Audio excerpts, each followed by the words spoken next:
Obrigado, é com muito gosto que aqui me encontro, convite do Padre Braulio e também agradeço a amabilidade do Tiago na sua apresentação.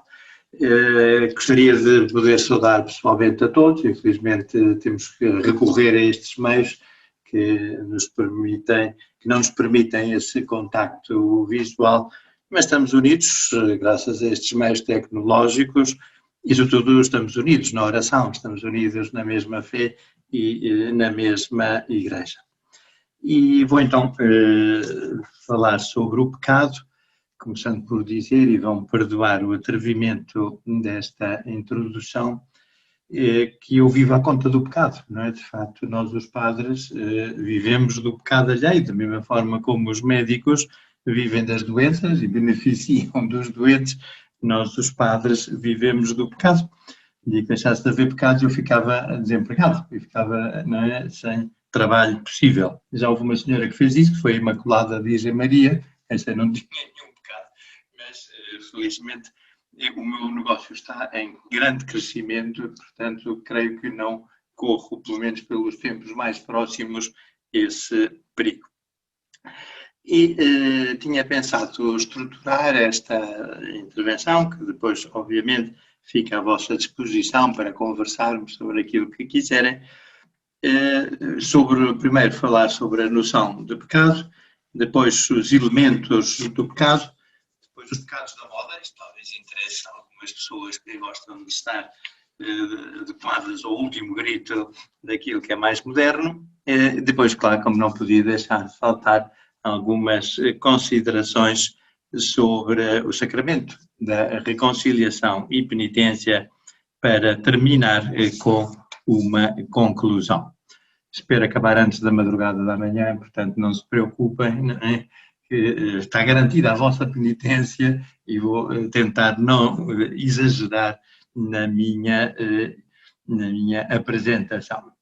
Em relação à noção de pecado, eu diria que podemos partir de duas noções. Uma noção objetiva, que é também talvez a noção mais tradicional, e uma noção mais subjetiva, que é talvez até um pouco mais original. Como nos lembramos do catecismo, o pecado é o incumprimento da lei de Deus, ou da lei da Igreja, que tem também, como nós sabemos, transcendência moral. Isto é importante, porquê? Porque o pecado não é simplesmente alguma coisa que não fazemos bem, mas alguma coisa que estamos obrigados a fazer e que não fazemos. Vou dar um exemplo. Hoje, ou amanhã, é sexta-feira da primeira semana da Quaresma. Imaginemos que alguma das pessoas aqui presente pensa, e seria um excelente pensamento, bom, pois como estamos na Quaresma, amanhã vou participar na Eucaristia. Acho que é uma boa forma de viver o espírito quaresmal. Temos muitas intenções pelas quais rezar, estamos todos a pedir pela paz na Ucrânia. Precisamos nos aproximar do Senhor, nada melhor do que viver a Eucaristia. É, sem dúvida, um piedoso propósito. E se amanhã essa pessoa não for à missa, não acontece mal nenhum, não é? Porquê? Porque não tinha obrigação de ir à missa.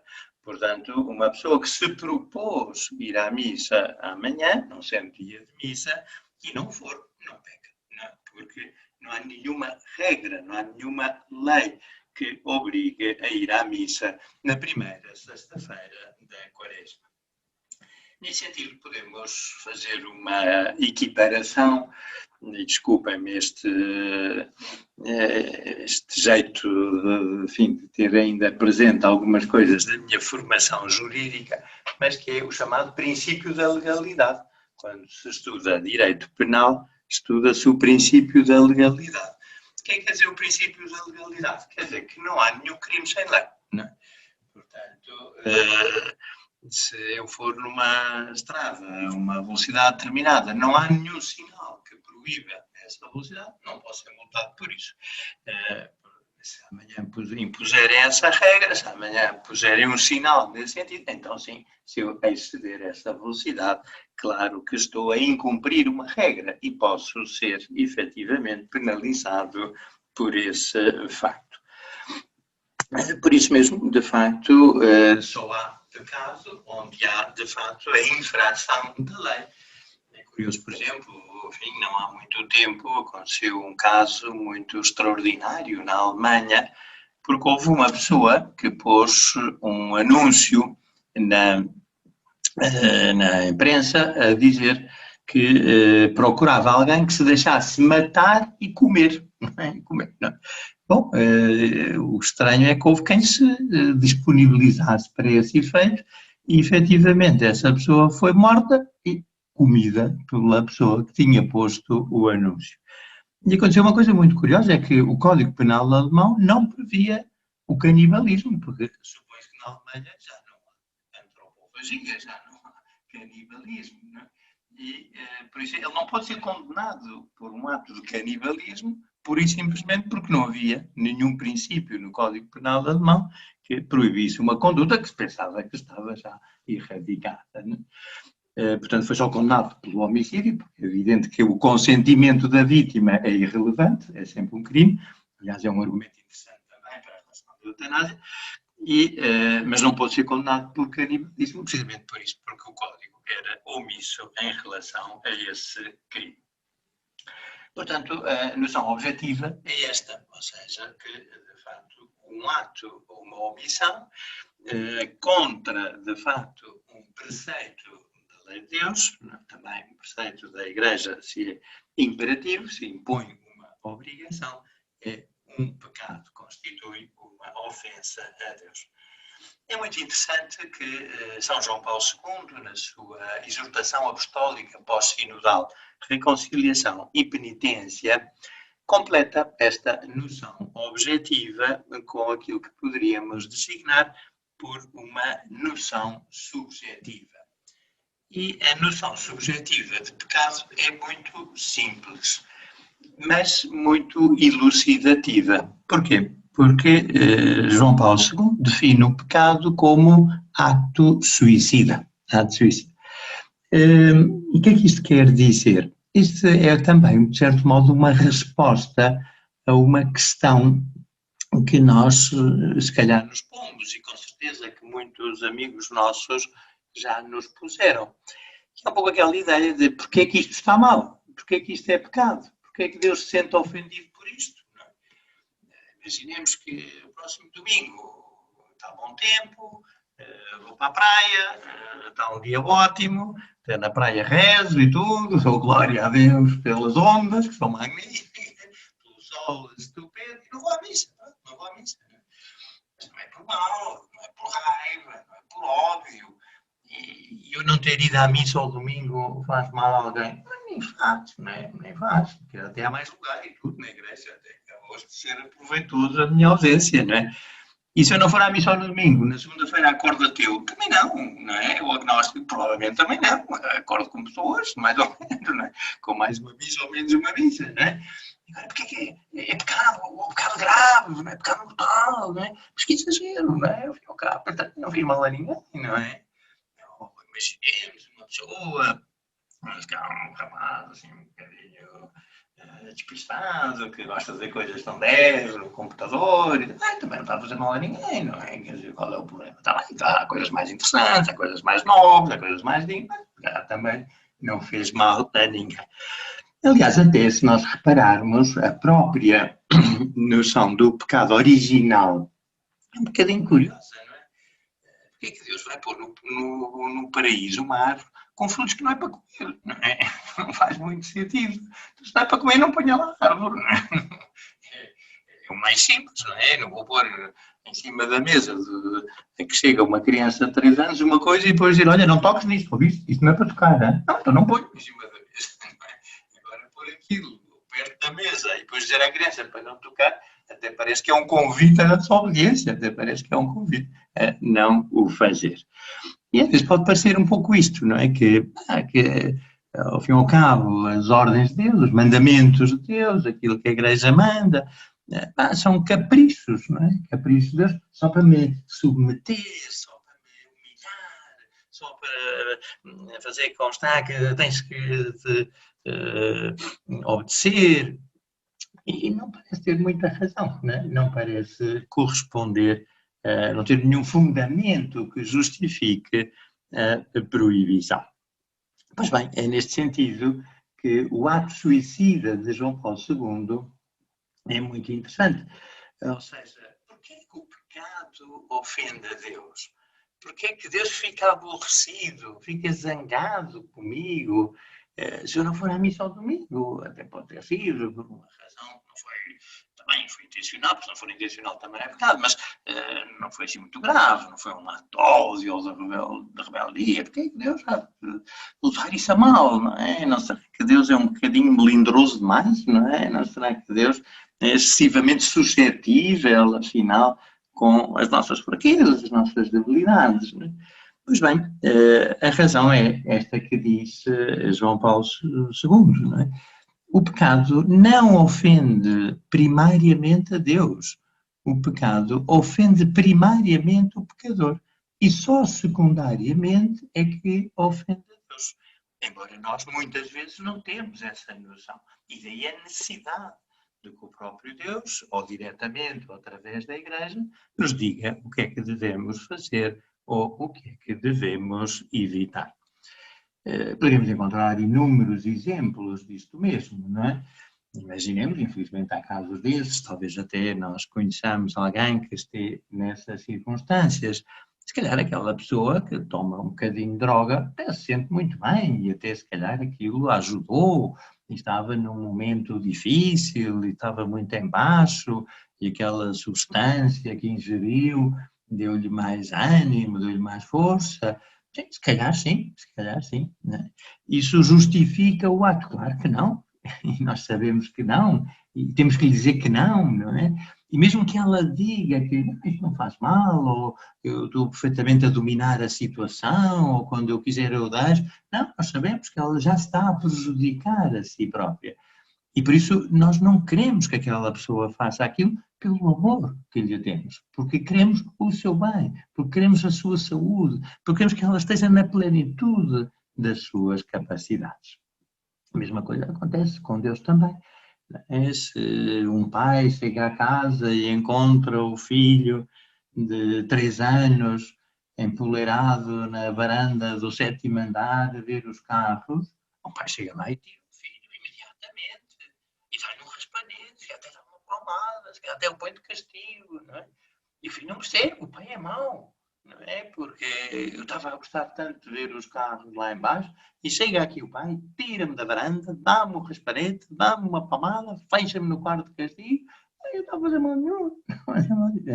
Claro que a criança não pode perceber o que é que o pai vai fazer. Dizer, cá, vou-te explicar uma coisa do Newton e de uma maçã, e vou pôr aqui uma expressão matemática, estás a ver? E acelerando até desmiguilhar. Não, claro, não, o pai não vai dizer isso.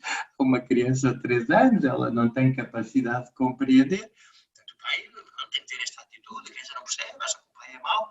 Quando tiver 10 anos, ou se souber isso, ficará infinitamente grato ao pai, se calhar salvou-lhe a vida, se calhar impediu um acidente que podia ser fatal. E é por isso mesmo, é que Deus não é uma espécie de uma pessoa que está desejosa de nos impor regras e obrigações e impor... Não, Deus é Pai. Essa é a grande revelação que Jesus Cristo nos fez. Deus é nosso Pai. Ainda hoje lemos o Evangelho, não é? Quem é que vocês que são maus, diz o Senhor, nunca dais coisas más aos vossos filhos. O vosso filho pedir um pão, não lhe dão uma pedra. Se pedir um peixe, não lhe dão uma serpente. Não é? Mas vocês que são maus, dão coisas boas aos vossos filhos, quanto mais Deus que é a própria bondade. Por isso mesmo, não é? Nós temos que acreditar nisso. É muito curioso quando uma mãe diz ao filho, se calhar ao filho de 10 anos, ou, olha, vai ali ao supermercado e traz 1 litro de leite. E o que é que a mãe diz? Diz 37 coisas, não é? Porque as mães dizem sempre muitas coisas, não é?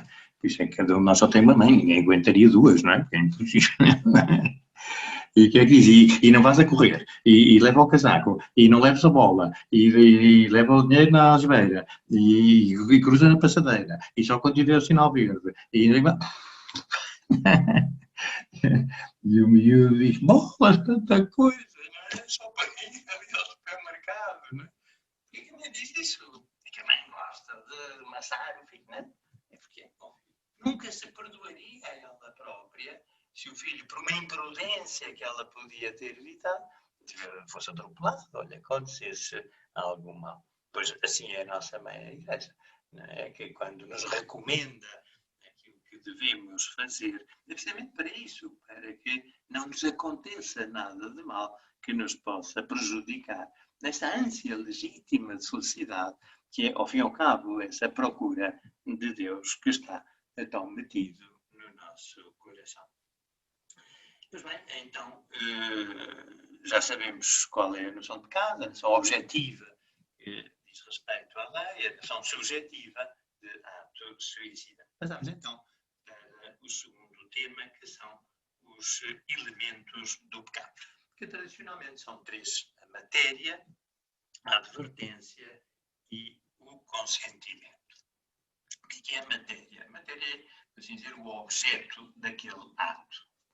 O objeto daquele ato não é uma coisa física, por assim dizer, mas é de alguém que não se está a ouvir, não sei se posso fazer alguma coisa. Eu só não tenho um microfone separado do portátil, não é? Portanto, mas vou tentar então falar um bocadinho mais alto, está bem? Se eu estou num sítio que tenho boa rede, mas... Agora está-se a ouvir bem. Está bem, eu vou falar um bocadinho mais alto, assim está próximo bem? do micro, obrigado. Sim, senhor, muito bem.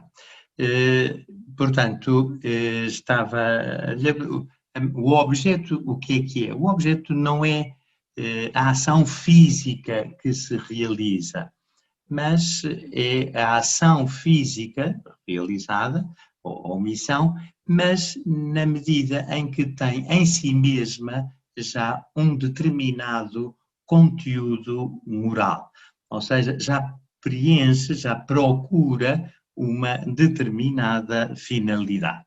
Vou dar um exemplo.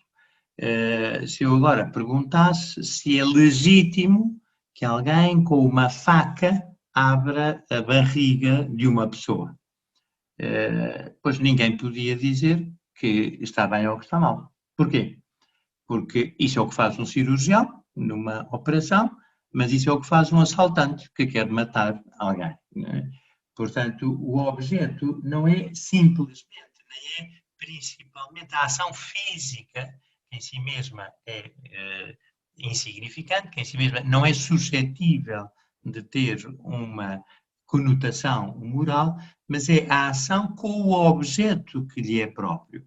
Ou seja, se eu abro a barriga do paciente para o curar, não estou a fazer uma coisa má, estou a fazer uma coisa boa.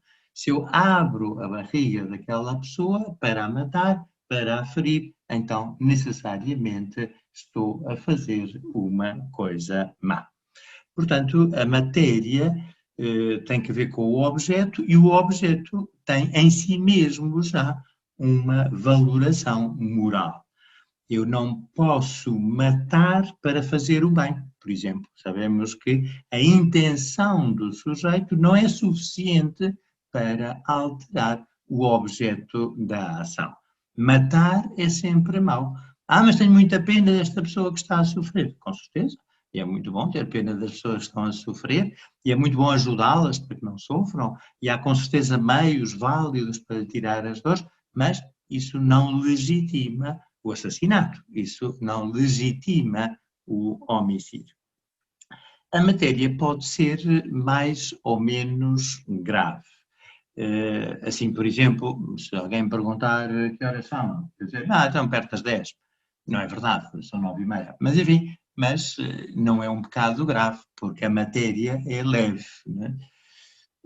Se me perguntarem por uma pessoa que está a fazer uma entrevista de emprego que é absolutamente essencial para assegurar a sua subsistência e também a da sua família, e eu sem nenhum fundamento objetivo, dizer, esta pessoa, como todos sabemos, não é lá muito honesta, não é?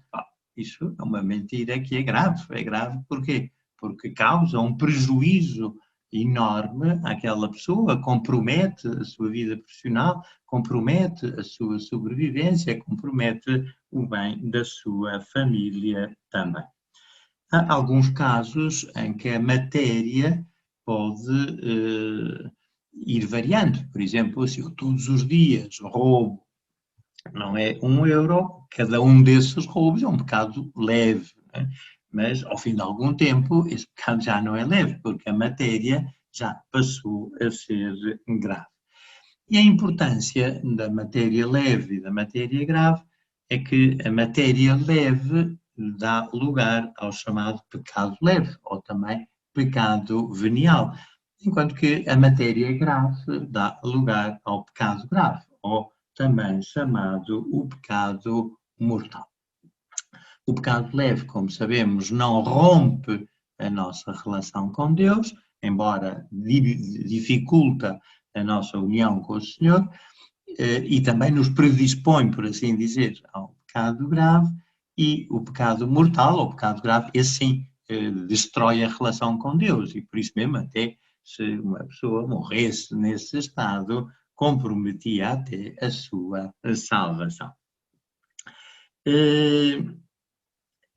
Portanto, temos em relação, portanto, ao pecado, temos em relação a este elemento do pecado, a matéria, já vimos o que é o objeto, não é? O objeto não é simplesmente a ação física, mas é a ação física com a finalidade própria do ato, não é? Daí que seja diferente abrir o estômago ou a barriga de uma pessoa com uma finalidade terapêutica ou uma finalidade ofensiva, e já vimos também que a matéria pode ser leve ou grave, dando lugar assim a um pecado venial ou então a um pecado mortal.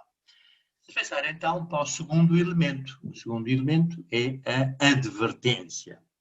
O que é a advertência? É a consciência da maldade do ato. Ou seja, eu só sou responsável daquelas ações que, de facto, sei que estão mal. E por isso, se eu não sei que estão mal, eu não estou a pecar. Imaginemos que alguém deixou o seu telemóvel em cima da mesa. E eu, despistado, distraído, vejo aquele telemóvel, penso que é o meu telemóvel, agarro nele e o levo para casa. E só depois me dou conta que afinal não é o meu. Não é? Bom, pois então eu não roubei o telemóvel. Porquê? Porque eu não tive advertência, não tive consciência da maldade desse ato. Eu supunha que aquele era o meu telemóvel e, portanto, eu tinha agarrado numa coisa que era minha. Há uma história curiosa sobre este aspecto da advertência, que é uma história real. Uma pessoa que ia na rua, um senhor, e outra pessoa que vinha também no mesmo passeio, mas em sentido contrário, deu-lhe um grande encontrão. E aquele senhor quase que caiu ao chão, mas depois, quando se levantou, tocou no bolso do casaco e viu que não tinha a carteira. E ao ver que não tinha a carteira, pensou, claro, aquela pessoa deu-me o encontrão, aproveitou o meu desequilíbrio para me tirar a carteira. E então foi atrás da pessoa que o tinha provocado aquele encontrão e disse, dê-me a carteira, dê-me a carteira, dê-me a carteira. E o outro lá lhe deu a carteira e ele ficou todo satisfeito por ter, dessa forma, percebido o que é que tinha acontecido e ainda há tempo de resgatar a sua carteira. Quando chegou a casa, contou à mulher o que lhe tinha acontecido e a mulher disse, mas tu hoje não levaste a carteira, a tua carteira ficou cá em casa. Conclusão, não tinha sido ele a ser assaltado, mas foi ele que assaltou o outro. O que foi ver, e fato, efetivamente, a carteira não era dele, ele é que tinha assaltado o outro. Claro que em termos morais não o assaltou, porque ele pensava que era a sua carteira, mas na realidade, materialmente falando, sim, tinha sido ele a assaltar o outro. Muito bem, já temos, portanto, o objeto, já temos também a advertência, falta o consentimento. O consentimento. O que é o consentimento? Se a advertência é conhecer a maldade do ato, o consentimento é aderir à maldade do ato, querer o mal conhecido como tal. E é muito bom que nós tenhamos presente esta distinção entre o sentir e o consentir. Se há uma pessoa muito bonita, não é? Miss Mundo, não é? Fantástica, 1,90 m, um olho verde e o outro azul, não é? Com um rabo de cavalo, que aquilo até parece um cavalo de corrida, não é? Bom, mas eu posso sentir por essa mulher uma grande paixão, não é? É uma pessoa que desperta em mim determinados sentimentos que eu não posso repetir, não é? Nós não sentimos o que nós queremos sentir. Os sentimentos não é uma coisa que nós dominamos, é uma coisa que acontece em nós, e às vezes até sem que nós queiramos. Pois bem, isso é sentir. Se eu, depois de sentir isso, quero ter com aquela Miss Mundo, não é? Uma aventura, aí calma lá, porque aí já há consentimento, já não se trata apenas de uma paixão, mas já se trata de um ato voluntário, de um ato consciente, de um ato de que eu, portanto, seria responsável. Às vezes se utiliza essa expressão, coitado, não teve culpa, apaixonou-se. Não, se apaixonar talvez não tenha tido culpa, mas ter consentido na paixão, isso sim, já é responsável, porque nós somos senhores dos nossos atos, não das nossas paixões, mas sim dos nossos atos. Não é? Por isso nós devemos tentar evitar que isso aconteça. Sabemos também que às vezes nós podemos sentir, sei lá, se a pessoa vai na rua e outra pessoa o insulta, bom, podemos sentir raiva, podemos sentir ódio, podemos ter dificuldade em aceitar aquela situação, limite certamente, não é? Mas enquanto não consentimos, não há mal. Enquanto não concordamos, não há mal. Enquanto lutamos contra esse sentimento, digo, não, está bem, esta pessoa está a ser incorreta, está a ser indelicada, injusta, mas eu tenho que perdoar, eu tenho que amar, e considero que é uma pessoa doente, e está transtornada, não lhe posso querer mal. Se eu, pelo contrário, digo, não, isto é tudo injusto, mas eu quero-lhe o mesmo, e também queria desfazer, então aí sim, aí já consentimento, porque eu sei que isso está mal, e apesar de saber que isso está mal, é isso que eu quero também. Às vezes não é fácil distinguir a tentação do pecado. Também porque sabemos que o pecado não é necessariamente uma ação. Podemos também pecar por pensamentos e desejos. Foi Jesus que introduziu esta consideração, precisamente quando fala daquele que já adulterou, já cometeu adultério no seu coração. Ou seja, nós podemos cometer adultério sozinhos. É uma coisa que parece um bocado esquisita, não é? Em princípio, o adultério deve supor mais alguém, não é? Como no caso da adúltera que foi apanhada em flagrante, depois só ela é que aparece diante de Jesus, não é? Naquela altura ainda não tinham aulas de educação sexual, mas acho que já sabiam que o adultério sozinho é difícil, não é? Quer dizer, realmente é com mais alguém, não se percebe que ela está lá sozinha diante de Jesus e falta o outro, não é? Falta o outro, não é? Mas, às vezes, se calhar, não é fácil saber até quando é que o nosso pensamento, até que cedeu ou não à tentação, até que ponto é que houve ou não desejo de uma coisa má, até que o momento é que houve ou não pecado. E por isso vou-vos dar um exemplo que talvez ajude a compreender melhor. Imaginemos, uma pessoa gosta muito de futebol e está a seguir os jogos de um campeonato, mas são jogos no estrangeiro e esse jogo é transmitido na televisão, mas a uma hora muito tardia. O jogo começa à meia-noite, portanto, da meia-noite às 2 da manhã, e a pessoa, de facto, disposta a ver aquele jogo de futebol na sua televisão. Mas como é um dia de trabalho, a pessoa está cansada e, mais ou menos a meio do jogo, adormece profundamente. Adormece profundamente. Bom, adormece profundamente, dorme 1 hora, acabou o jogo de futebol e a televisão está a dar um filme indecente. Né? Um filme. Ele não deu por nada, porque estava a dormir, não é? Mas acontece que acorda, não é? Olha para o ecrã e, coitado, está um bocado estremunhado, não é? A primeira coisa é pensar, não estou a identificar bem as equipas, não é? De facto, aqui parece que falta equipamento, não é? Aqui não me parece que a coisa esteja... Bom, até que finalmente percebe que aquilo já não é um jogo de futebol, não é? Aquilo já é outra coisa, Daí também a falta de equipamento, não é? Que neste tipo de filmes acontece, não é? O que é que a pessoa faz? Bom, pois, se calhar, a princípio, ainda não se deu conta do que é que se trata. Chega a uma altura que, efetivamente, se dá conta do que é que se trata, então aí tem que tomar uma decisão. Bom, já agora vou ver como é que isto acaba. Bom, aí já consentiu.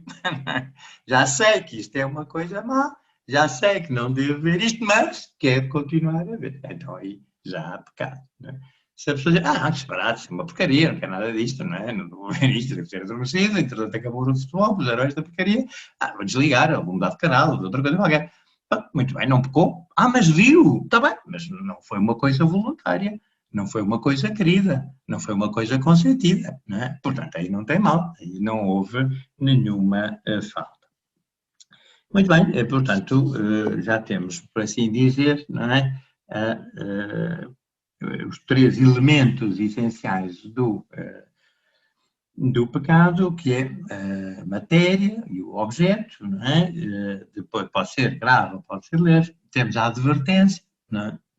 E temos também o consentimento. Também vale a pena dizer que muitas vezes, por exemplo, se eu amanhã sonhar que estou a estrangular o Sr. Bispo, é um sonho um bocadinho infeliz, obviamente, né? Mas claro que isso não é pecado, não é? Porque a pessoa não tem advertência, nem tem consciência daquilo que está a fazer, não é?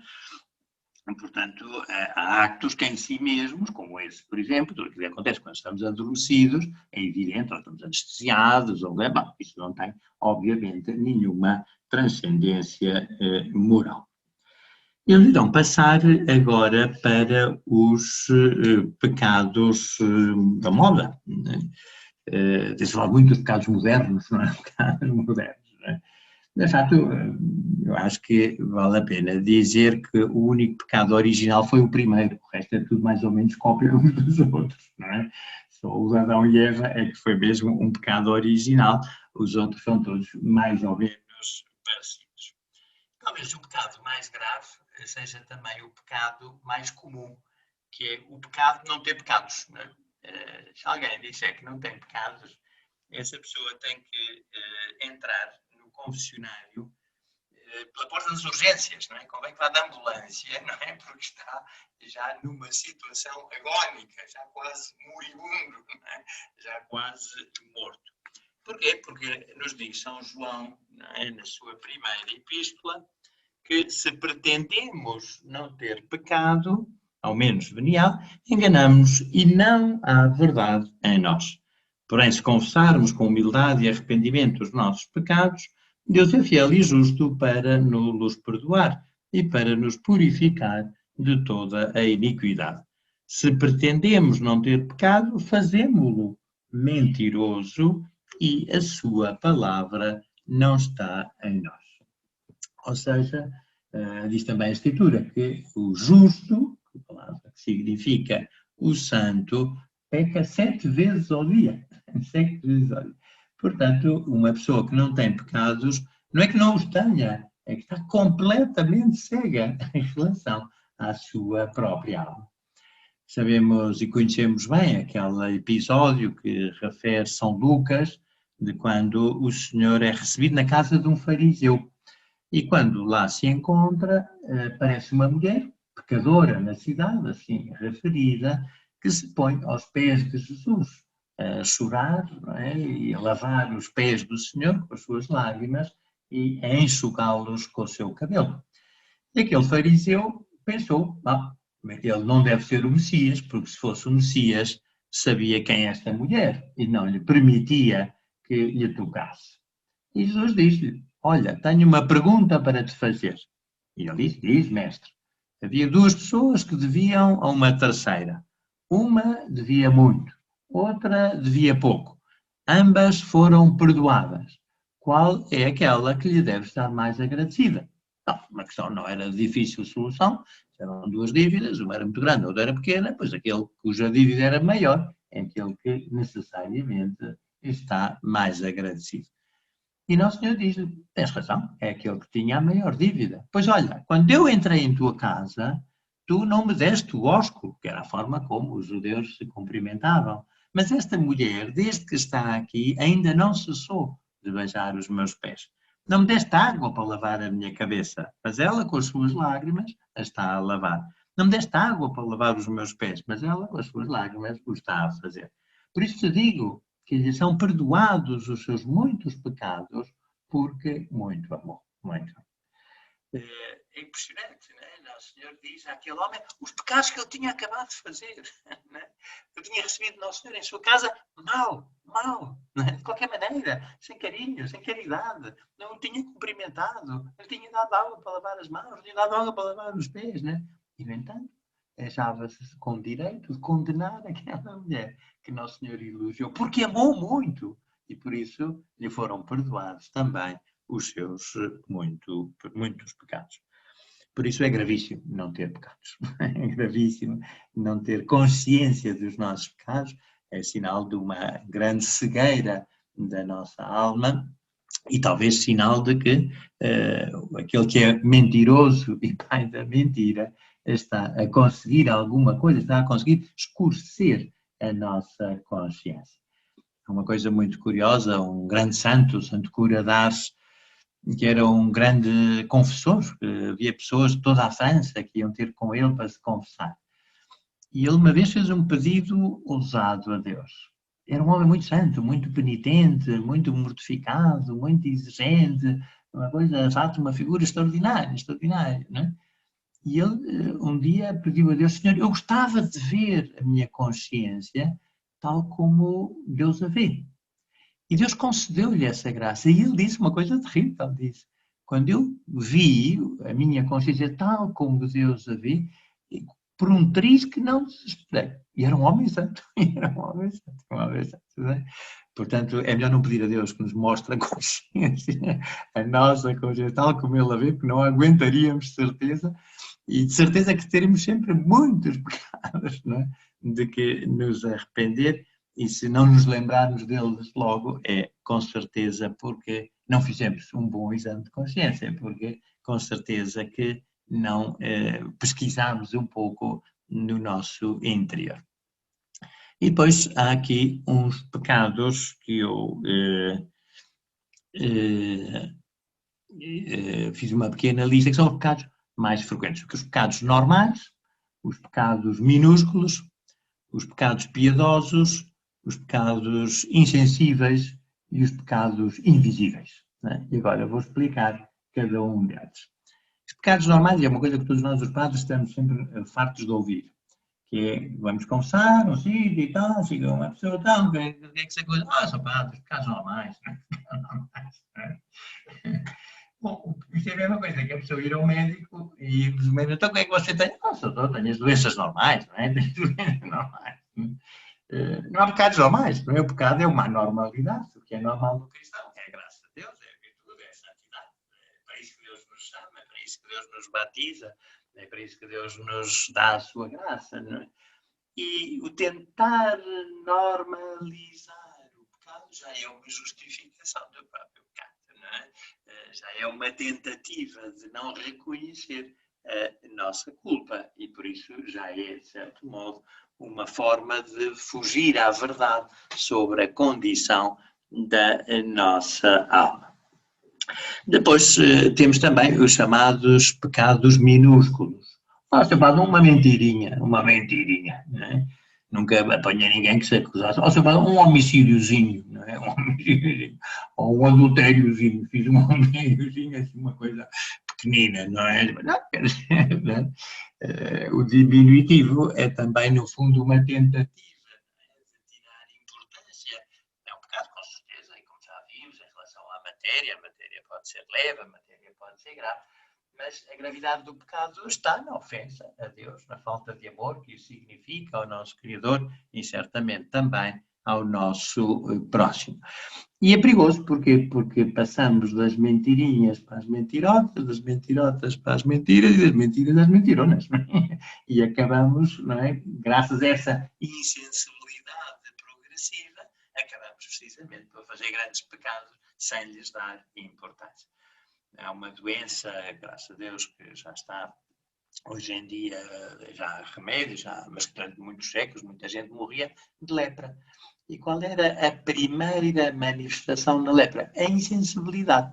Há um São Pedro Damião que foi para as ilhas Molokai tratar dos leprosos que eram atirados para essa ilha e, coitados, condenados a viver uns com os outros e a morrer sós. E ele pensou, não, estas almas precisam também de alguém que as acompanhe. E ele foi para lá e dedicou-se aos leprosos e um dia, depois de um dia de trabalho, quis lavar os pés, mas pôs os pés num alguidar com água a ferver e não notou que a água estava a ferver. E então percebeu que já tinha contraído a doença, precisamente por essa insensibilidade. Se nós perdemos a sensibilidade da alma para os pecados minúsculos, por assim dizer, é já sinal também de que estamos a afastar de Deus.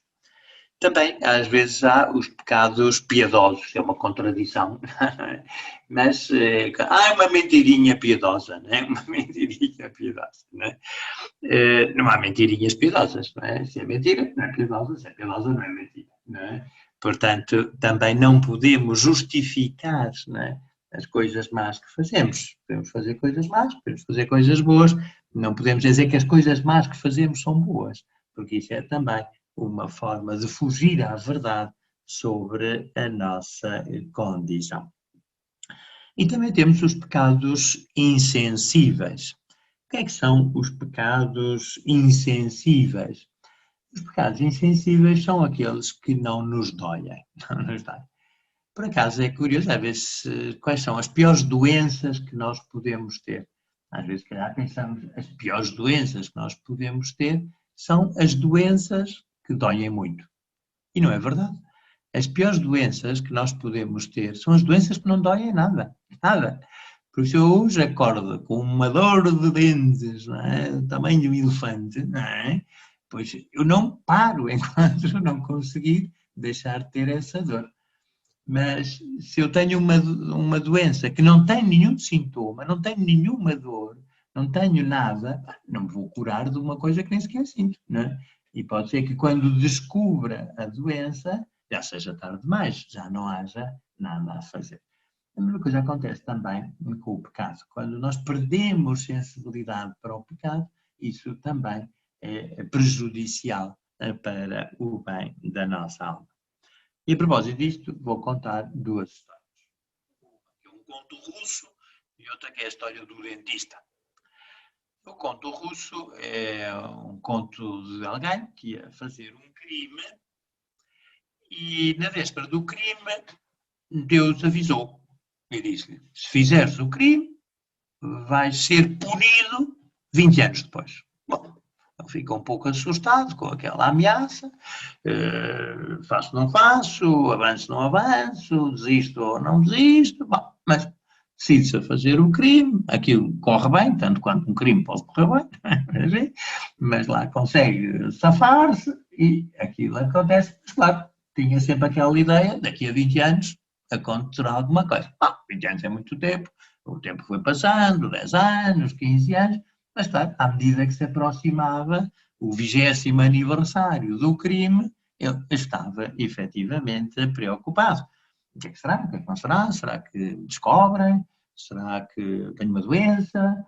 Será que morro? Será que perco os meus bens? Será um incêndio? Bom, todos os dias preocupado, e à medida que se aproximava a altura, maior a sua ansiedade, até que chega o dia exato dos 20 anos do crime.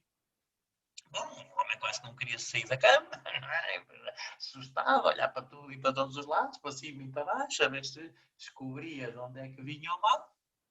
O dia acaba, não aconteceu nada, mas absolutamente nada, não é? E aquele homem diz, que estúpido que eu fui. 20 anos preocupado por uma coisa que afinal não era nada. E esse era o castigo. Porquê? Enquanto se lembrava do mal podia se arrepender, podia fazer penitência, não é? A partir do momento em que se esqueceu, perdeu o caminho do regresso, perdeu o caminho para o bem.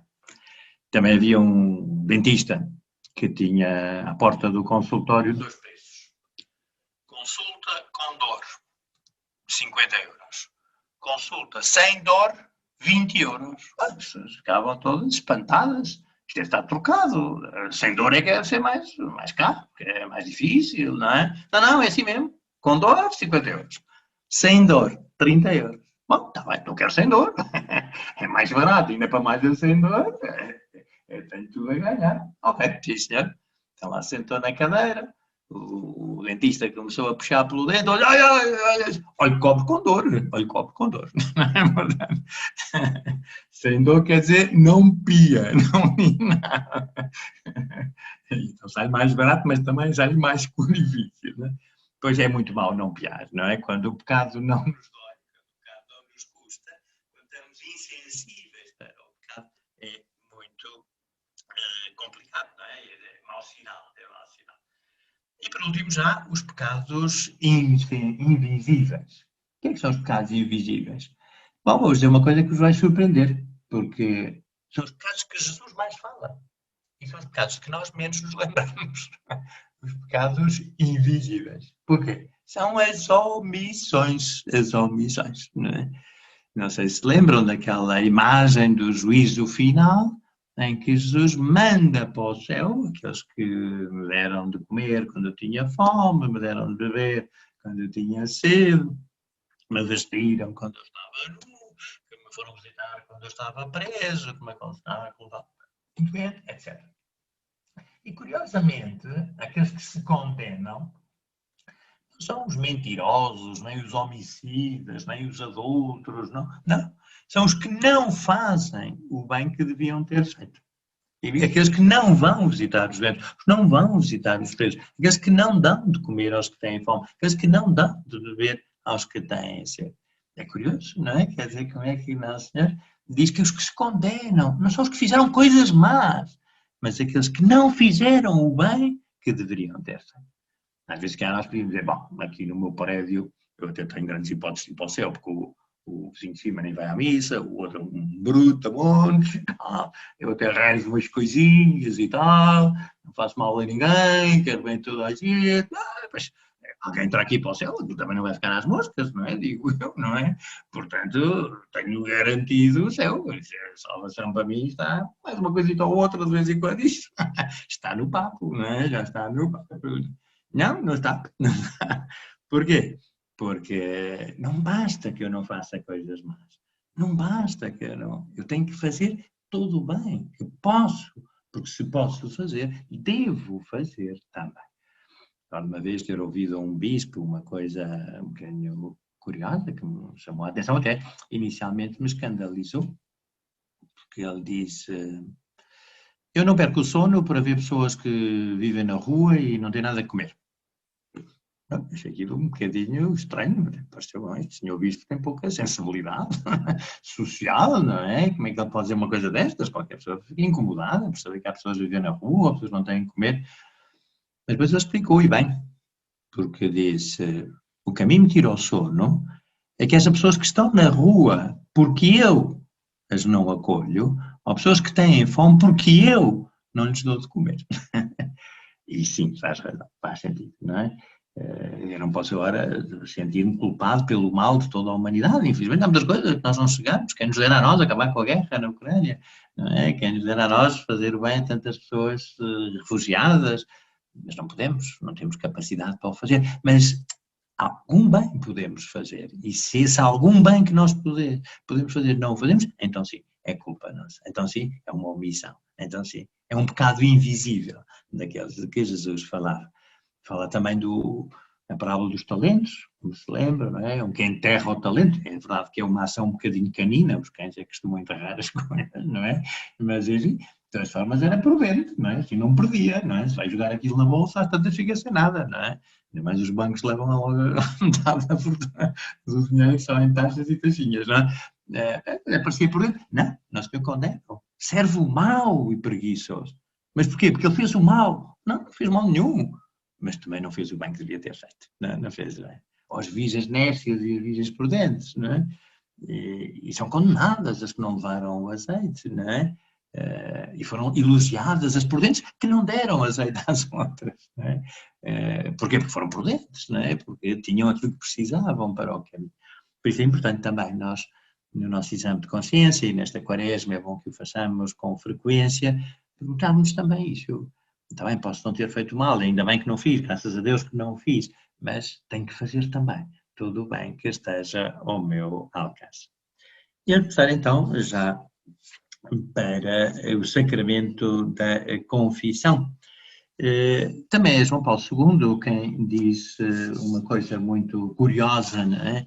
Nessa sua reconciliação e penitência, que é dizer que mas Deus não nos poderia perdoar os pecados de outra forma que não fosse através do sacramento da penitência? Claro que sim, não há dúvida nenhuma que sim. Não é? Deus não está obrigado a recorrer a um meio concreto. E muitas vezes o nosso Senhor faz isso no Evangelho. Então, perdoados os pecados, lá vai ele. E ficou perdoadíssimo, não é? Não tem problema nenhum. O nosso Senhor perdoou os pecados. E não foi confissão. Deus não precisava de recorrer à confissão para perdoar. Mas diz também o Papa, que João Paulo II, não é? Diz uma coisa interessante, quer dizer, se Deus estabeleceu um meio através do qual nos perdoa, dificilmente perdoará quem não recorrer ao meio que ele próprio instituiu para nos perdoar. Faz todo o sentido, não é? Imaginemos que eu quero um empréstimo do banco. Não sou eu que ponho as condições, não é? Olha, eu quero um empréstimo do banco, venham cá à minha casa, mas tem que ser às 9 da manhã, e venham depressa, porque trago o dinheiro todo, e pode ser, se eu quero um empréstimo, se eu sou a pessoa interessada, o que é que eu tenho que fazer? Tenho que me sujeitar àquilo que o banco disser. E o banco diz que tenho que ir lá, e tenho que preencher um formulário, e tenho que referir os bens que tenho que entregar para garantia do empréstimo, e só pode ser até determinado valor, e depois tem que ser pago até quando? Com certeza. Se eu estou na posição do devedor, não sou eu que ponho as condições, é Deus quem põe. Ou é o banco quem põe, no caso do empréstimo, ou é Deus no caso do perdão que Ele nos concede. E é bom também nós temos esta noção, quer dizer que imaginemos que agora eu estou aqui, e estou mesmo, portanto não é preciso imaginar muito, não é? E dirijo-me a Deus, Nosso Senhor, que está a me ouvir, ainda deve estar a ouvir, aqui meio ele apaga isto, mas ainda deve estar a ouvir, e digo, Senhor, perdoa os meus pecados, estou arrependido, todas as minhas faltas, Deus não me ouve, claro que ouve. Deus nem precisa de prótese auditiva, nem nada, ouve lindamente, não é? E ouve-nos a todos, sem dúvida, não é? E Deus pode perdoar? Claro que pode. Claro que pode perdoar. Não há nada que impeça Deus de me perdoar. Mas o que é que acontece se Deus me perdoa? Eu não sei se fui perdoado ou não. Eu não sei se estou na graça de Deus ou não. Eu não sei se aqueles pecados existem ou não. Porquê? Deus lá em cima diz, aquele tipo aí embaixo, não é esse, é o outro, um padre, sim, és perdoado. Não sei. Portanto, eu viveria sempre na angústia. Saber se estou perdoado, não estou perdoado, se os pecados permanecem, não permanecem, se já estou reconciliado, não estou reconciliado, posso comungar, não posso comungar. Era uma aflição terrível, não é? Era uma coisa horrorosa, não é? Quando eu ouço um padre, pode ser um padre bêbado, não convém, mas é um padre pecador, e todos somos pecadores, mais ou menos. Ele me diz, eu tenho a certeza absoluta que é Deus que me abençoa. Tenho a certeza absoluta que é Deus que me perdoa. Isso é absoluta que esse pecado deixou de existir. Isso é uma coisa fantástica, não é? De facto, ter esta certeza que através daquela pessoa que é pecadora, como todos nós somos pecadores, mas é o canal através do qual Deus me dá o seu perdão. Por isso, nós padres somos uma espécie do telemóvel de Deus, não é? Eu costumo sempre dizer que eu confesso-me diretamente a Deus. Mas confesso-me diretamente a Deus através do padre. Pois claro, exatamente. Quando eu falo com o telemóvel, eu não falo com o telemóvel. Eu falo através do telemóvel. Mas eu falo diretamente com outra pessoa, não é? Mas através do telemóvel. A confissão é exatamente isso. É uma conversa minha com Deus. Através do padre, claro. Através do confessor. Mas eu não me estou a confessar ao padre, falta mais nada, confessar-me ao padre, eu não confesso ao padre. Eu confesso-me a Deus através do padre, porque o padre é o instrumento que Deus me dá para eu ter acesso ao seu perdão. E é uma coisa ótima, uma coisa fantástica, não é? Que tenhamos precisamente este meio e todos nos confessamos diretamente a Deus. Não nos venham cá com a história de que eu prefiro. Não, todos nos confessamos diretamente a Deus, não é? Alguns de vocês, quando ligam o telemóvel, dizem: bom dia, telemóvel, como é que estás, telemóvel? Claro que não. Nós não falamos com o telemóvel, nós falamos através do telemóvel. O telemóvel é só um instrumento, o padre também é um instrumento. É um meio através do qual nós estabelecemos essa relação direta com Deus, porque nos sacramentos é Deus quem absolve, é Deus quem nos perdoa.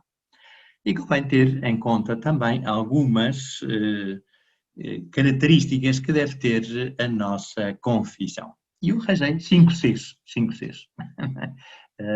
para ser mais fácil de recordar. A primeira característica que deve ter a nossa confissão é que deve ser completa. Completa. O que quer dizer completa? Todos os pecados não confessados? Não. Só todos os pecados graves não confessados. É assim, não é? Desde a última confissão válida. E na medida em que isso seja possível, não é? Se vou de carro, a pessoa que vai à minha frente tem um despiste, está a morrer, queres confessar, não é? E se estou ali, pois atendo essa pessoa, devo-lhe pedir, pronto, confesse lá. Então, diz-me: olha, não vou à missa desde há 10 anos, não é? Não vou dizer: então faça aí a conta, se faz favor, a ver quantos domingos e feriados é que são para... Não, é evidente. Olha, sei que são 10 anos, não é? Pronto, sim, senhor, não é? Agora, não é válida a confissão em que, consciente e voluntariamente, se omite algum pecado grave, não é? Portanto, é bom termos sempre isso presente e também por isso nunca devemos empurrar ninguém para a confissão, obrigar ninguém a confessar-se, não é? Podemos sugerir, podemos animar, e é muito bom fazê-lo, mas respeitar sempre a liberdade, também dos filhos. Quando filhos já crescidos, não, é muito bom que eles confessem, com certeza, os pais devem proporcionar ocasiões para que isso possa acontecer, mas obrigar, não, nunca. Portanto, a confissão deve ser completa. Neste sentido, portanto, todos os pecados graves que não foram referidos na última confissão válida. Os pecados veniais, não é preciso referi-los todos, não é? Portanto, tive muitos momentos de preguiça, tive muitos momentos de pequenas faltas de caridade, está bem, sim, senhor, não é? Uma pequena gula, coisas que comi que podia não ter comido, não foram pecados graves, está bem, sim, senhor. Então não preciso de referir o número e a espécie dessas faltas. Depois, a confissão deve ser também concreta, não é? Portanto, não nos vamos confessar de sentimentos ou estados da alma, não é? Às vezes acontece isso. Nossa, ninguém é perfeito, andamos todos neste mundo, não é? Temos sempre as nossas coisas e tal. Não dá para nada, não é? Quer dizer, a confissão tem que ser concreta. Eu vou confessar disto e mais daquilo, não é? Portanto, coisas concretas, como também nós vamos ao médico, não é? Então, senhor, o que é que tem? Seu doutor, estou assim, sinto mal disposto, não sei e tal.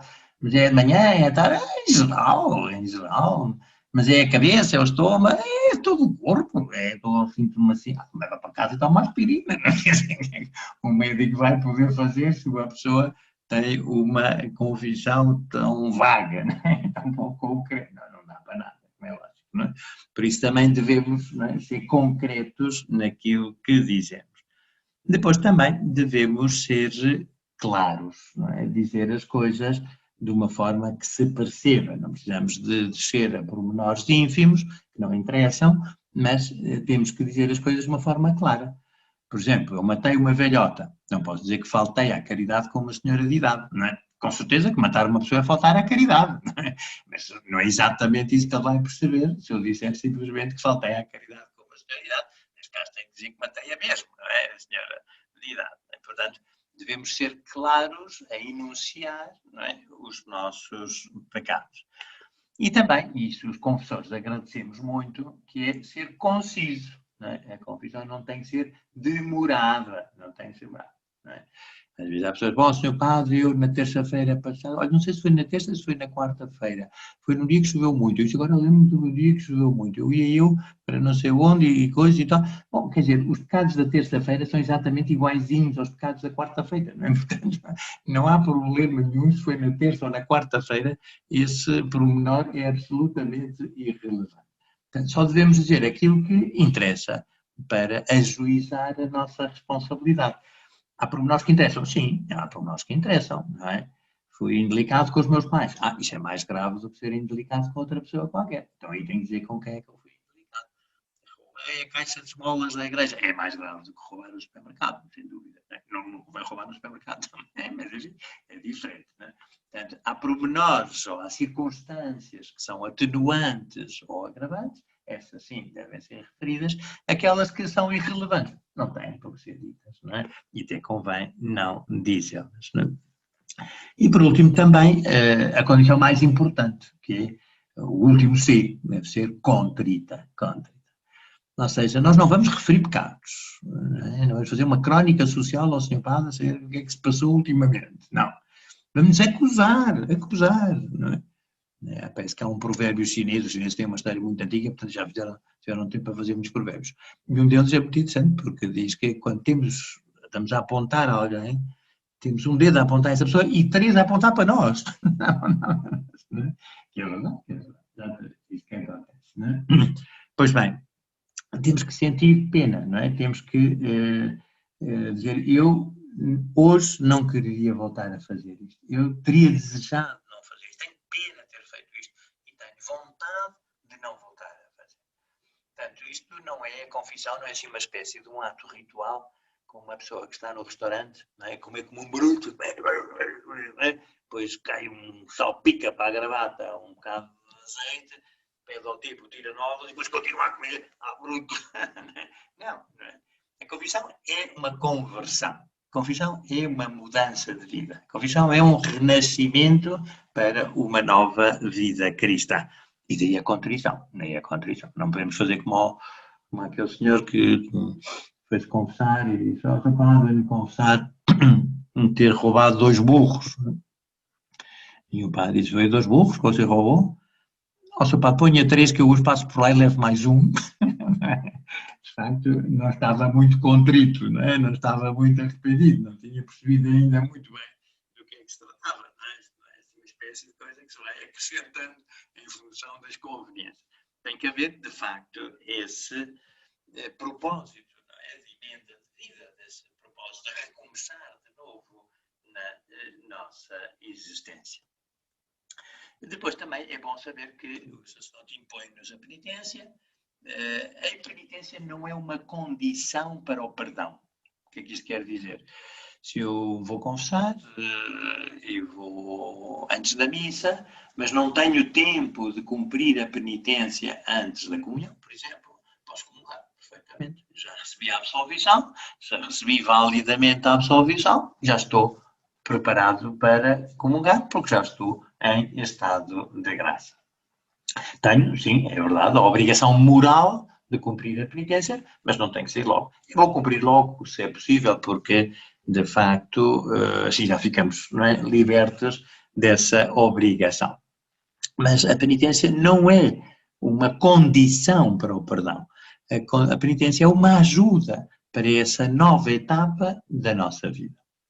E por isso mesmo, às vezes, pode acontecer que um pecado muito grave tenha uma penitência relativamente leve e um pecado muito mais leve tenha uma penitência mais grave.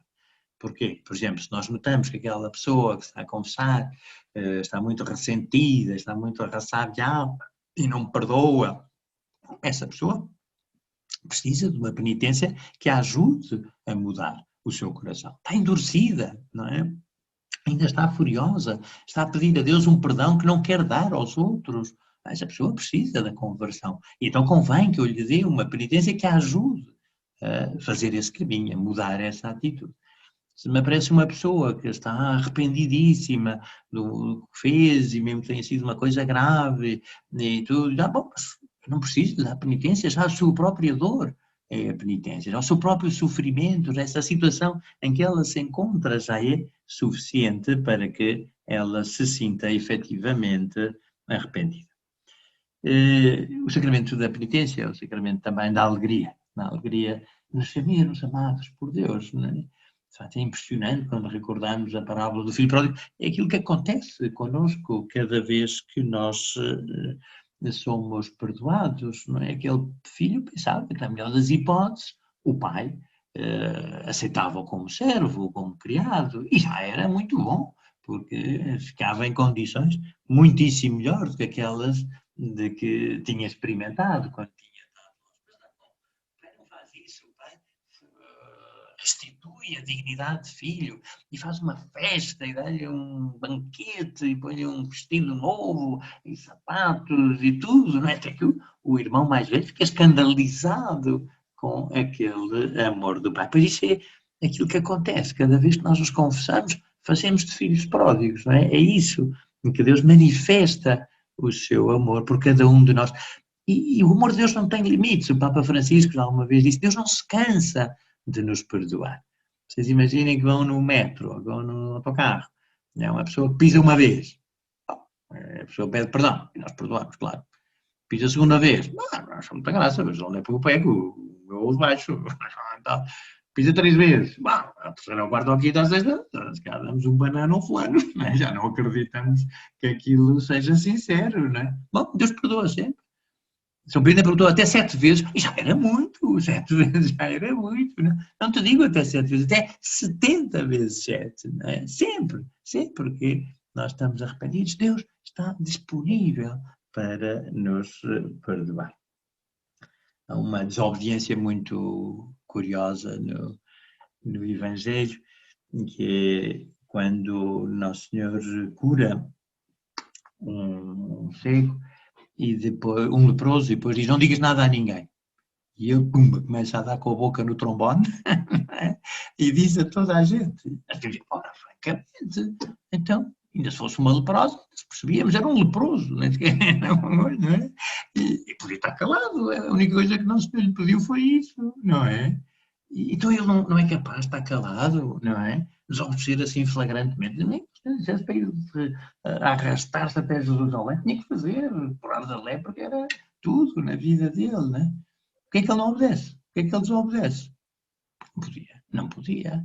Era tal a alegria que aquele homem tinha, era tal a satisfação no seu coração, que ele não se podia calar, não é? Porque essa é a alegria, quando o Senhor nos perdoa, quando o Senhor cura a nossa lepra, quando o Senhor, de facto, nos restitui a vida que nós tínhamos perdido. E para terminar já, porque eu estou já muito em cima da hora, eu estou a abusar da vossa penitência, mas agora acabo, sim, agora. Mas é uma história muito engraçada de uma senhora, assim já de uma certa idade, e que foi-se confessar. Mas esteve lá para aí uns 5 minutos, ou assim, e saiu de lá com um grande sorriso, E uma rapariga mais nova viu aquele ar de satisfação e de felicidade daquela senhora, pensou, tenho que me confessar também, porque esta senhora sai do confessionário tão satisfeita, tão bem disposta, não é? Isto deve ser fantástico e tal. Bom, e sabe, não naquele dia, mas uns dias mais tarde, a rapariga mais nova lá se foi confessar, e saiu também muito satisfeita, e depois, passados uns dias, encontra a senhora de idade, e, vou-lhe dar uma palavrinha. E foi ter com a senhora de idade, não sei se reparou, mas no outro dia, esteve ali a conversar-se um bocadinho e tal, e depois como saiu com um sorriso tão vindo orelha a orelha, que eu pensei, bom, tenho que me confessar também, porque já está a ver que isto funciona, isto corre bem, não é? E a senhora de idade disse, sim, lembro muito bem, mas sabe o que é que se passou? É que só depois de 5 minutos de eu dizer pecados, é que percebi que não estava lá o senhor padre. Mas isto é um bom exemplo que, se mesmo uma confissão sem padre já dá tanta felicidade, imagine-se com padre. É muito melhor ainda, não é? Ainda acaba por sair ainda mais feliz. Portanto, isso foi um bom exemplo para a outra mais nova. Muito bem, espero que ainda haja algum sobrevivente. Mas eu, por mim, já dou por terminada a minha intervenção, mas fico, sem dúvida, à vossa disposição para alguma coisa que queiram que eu esclareça, ou que tenha ficado eventualmente um pouco confuso, ou que não tenha correspondido à vossa expectativa.